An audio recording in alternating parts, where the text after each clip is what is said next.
Hey everybody, it's Neil and I got my new little doggie, so I needed a little pet towel for her. And so this is what I got here. So we're gonna give this thing a look-see and see how it is. Oops, got all these pieces and parts going over here. But this is it here. It says bone dry dog drying towel, and it's really soft. It's like one of those microfiber kind of softness towels. And let's see if I can open this up. The little tag's not coming off. Well, I'll pull it off, see if it pulls off here. That one came off.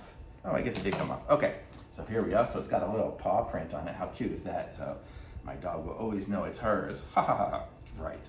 And so this is what it looks like here. It's got a decent size.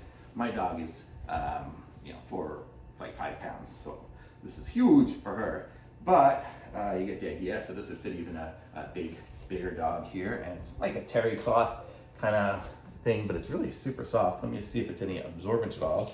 Let me just put it under the thing. Yeah, so this is the absorbent. It does absorb pretty much right away. And so like if I drip some of it on here, you see it picks it up. So it'll probably suck away the liquid off of the puppy. So I like it. So I'm gonna say thumbs up. Good one.